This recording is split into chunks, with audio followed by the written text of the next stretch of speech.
I wanted to talk about the trauma brain and courage, or lack thereof.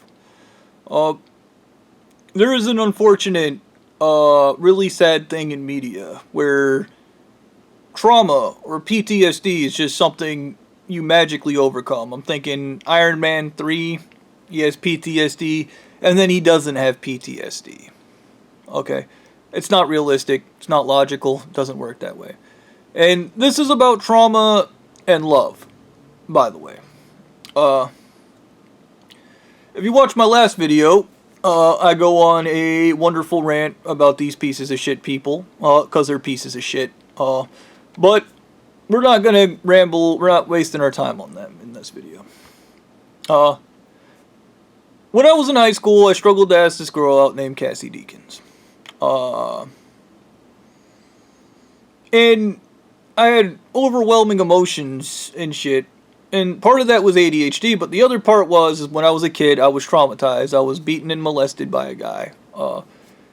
And you might be watching this video and about to be like, okay, you're just going to tell him. No, I'm not going to tell you to just move through the trauma. Because I'm not a piece of shit.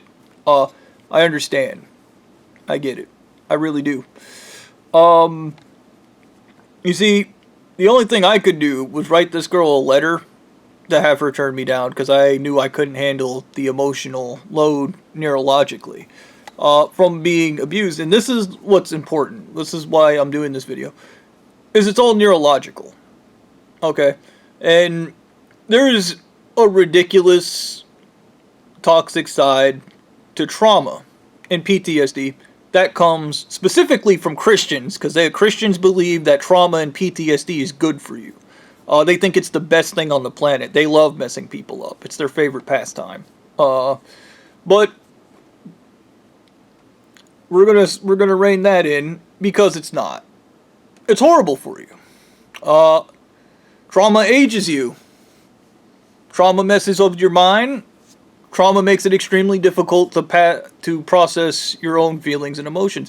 Trauma makes it difficult to become vulnerable because your amygdala, the thing that hijacks your brain and forces you to behave like an asshole, it just completely destroys and ruins your life, and you're permanently stuck like that. And this is the thing about the hypervigilance. The FBI might love it in their people, being hypervigilant and paranoid and terrified all the time. They love being like that. They love being neurotic and weird and constantly on edge. Some people do. That's called addiction, and that works when you have tetralead brain and trauma. When you have a lead brain, you become an addict. When you have trauma, you become addicted to the trauma. You love being traumatized. It's your favorite pastime. But for normal traumatized people who are not lead-brained addicts that just want to keep re-traumatizing themselves and traumatizing everybody else, it is unfortunate to say that the only thing to be said, honestly, and I guess this is going to be a short video for anybody that has been traumatized and then fallen in love afterwards, is it's not your fault. The reason you couldn't ask that person out, the reason it was so difficult to get the words up, the reason your body was overreacting, none of it is your fault. It's all neurological. There isn't any amount of training that's going to help you. There isn't any amount of reprocessing or reparenting or trauma therapy that can fix it. Because when trauma is bad enough, when PTSD is bad enough, it's not you that's traumatized. It's your ego. The thing that keeps you safe becomes traumatized. It becomes an overwhelming, panicking response. And you are not your ego, so therefore you are the only person capable of giving your ego a psychological therapy that it needs, and you can't even do that. Because you're not a trained psychologist. You're not any of those things. In fact, and I'm not saying maybe some of you are, but like I remember this thing where it's called the ego hypnotism, where you hypnotize the ego separate from the mind itself. That might help you, but probably not. Because once something is broken sometimes, it can't be fixed. No matter how many pieces you gather, no matter how many times you try to put it back together. And unlike those Japanese videos where they're like, oh, I put it back together and it turned out beautiful, sometimes it turns into a pile of shit. Sometimes the car breaks down and you can fix it. Okay? Sometimes the device stops working and it's just broken. Okay? And I'm not saying you need to stop living. But you need to recognize that everybody around you isn't the problem. The girl that you couldn't ask out, or the person, maybe not girl, but whatever the case may be, the person you couldn't ask out, it's not their fault that you couldn't ask them out. Okay. And it's nothing to dwell on, by the way. It's nothing to just sit around and ruminate and be depressed that you didn't get that person, or you didn't get that because you shouldn't have been traumatized to begin with. That is an unnatural state. It's not natural to do any of these things. If you follow my page, I talk about this disgusting church that just goes around traumatizing people and fucking them up and then screaming it's good for them.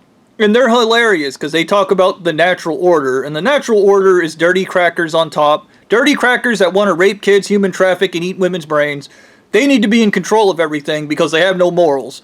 And when you talk to these people, they're funny because they're like, look, we're just going to be in different places because we have different values. No. I have values. You don't have any values. That makes you a valueless person by definition. Get that through your fucking head. But for everybody else that does have values, and I guess even in this video, like I'm talking about,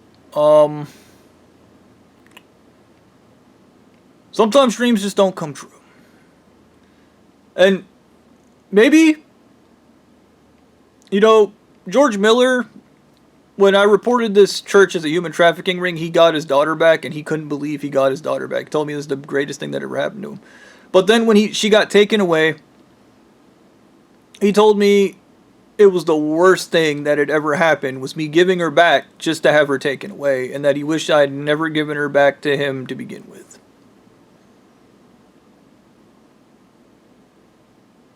And, hey man, to some extent, I kind of wish I never reported this fucking human trafficking ring to begin with, because the only thing it did to me for the past 5 years is this gray hair.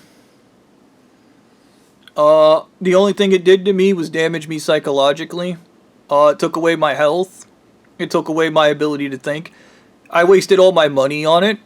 Somewhere in there, even my brother blew asbestos in my face, so at some point I'll get lung cancer. And I'm going to be clear on this. If you're part of this church, I am going to purchase a firearm, but that firearm is not for you. It's going to be for me, because I'm not going to go through the rest of my life without a wife, without meaning, without fucking purpose, and then with fucking lung cancer. I'm just going to blow my brains out, okay? And I know your church leader's going to be like, oh, yes, suffering!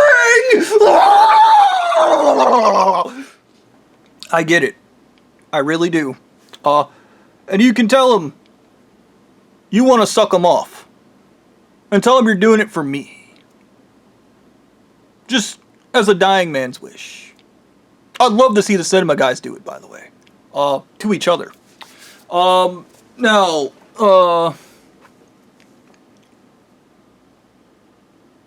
for anybody else that's struggling with trauma, don't blame yourself for that failure, because that failure isn't yours. That failure was never yours. Okay? The human brain is far more complex than most people care to even think about. The human brain is far more complex than anybody actually understands. Including retards from a fucking church that don't actually understand the human brain. They just destroy it and then scream they're the victims in it. Okay. Don't go through your life thinking that you're the victim of your trauma. Don't do that, because that removes all agency. And I have seen firsthand what happens when somebody has no agency in their life. The worst people on the planet, the most disgusting people who all need to be fucking killed, have no agency in their life. They say to you, this is my religion, that is why everybody has to die. This is my religion, that is why I have to kill you. Okay. These people have no agency, and they have no business being allowed to live in this world. Alright. As for you, develop agency in your life. Don't fully just understand that your amygdala is going to fuck you over. Your amygdala is going to work against you on every level. Your ego is going to work against you as hard as it can. And you can't just overcome that because you're fighting a mirror. You're fighting something that's going to copy every move you make. It's just as powerful. It's just as stubborn. It's just as angry. It's just as resentful. And it's a retarded protector because it wants to keep you safe, but it doesn't fully comprehend exactly what the difference between keeping you safe is and keeping you enslaved is. It doesn't know the difference. That is the curse of the overinflated ego. And it works both ways because it causes you to perceive safety, which safety becomes a prison. And then what happens? You get a wife and you turn abusive, you turn antisocial, manipulative, and controlling because you're insecure and scared. And then you just start abusing people. So maybe the best thing you could have ever done in your life was never ask that girl out. Because you may have ended up traumatizing her. Because it is the general truth about life. Traumatize people. Traumatize people. That is just a fact. And it sounds horrible to say that maybe every person that's ever been traumatized in existence should probably be executed or forced into some kind of small town where they can be away from normal people so we can end the traumatization to begin with. And I would even argue that, like, this church I talk about where everybody's traumatized from being anally raped in the ass, maybe, just maybe, even they too should be forced into some small fucking area so we can just let the traumatized people go away forever. There's nothing glorious about being traumatized. There's nothing good about being traumatized. There's nothing smart about being traumatized. There's nothing intelligent about being traumatized. There's nothing great about PTSD. There's nothing good about CPTSD, despite what everybody tells you. Okay, the FBI goes, it's amazing, I'm so hypervigilant and codependent on LSD. Do you really want to be codependent on drugs the rest of your life? I certainly don't, and I refuse to. I'd rather be dead than codependent on drugs. In my own brain, I call it weak person shit. And everybody on the planet should refer to it as weak person shit. Because the trauma should have never happened to begin with. And when a traumatized person comes around and they cause people trauma and they cause suffering, everybody shouldn't blame the individual for the trauma that's caused. They should instead go, dear God, what happened to that person to make that happen? Dear God, why did this happen? And then they should find the solution to the problem, which is 90% of the time murdering the individual that caused it to begin with. Or in my case, the entire church that caused it to begin with. Slaughtering them wholesale will prevent other innocent people from getting traumatized. There you go. Once again, maybe not asking that girl out was a good idea, because you may have just traumatized her anyways, because you simply don't know any better, and you can't express yourself correctly. And you're not the victim of anything, by the way. Yeah.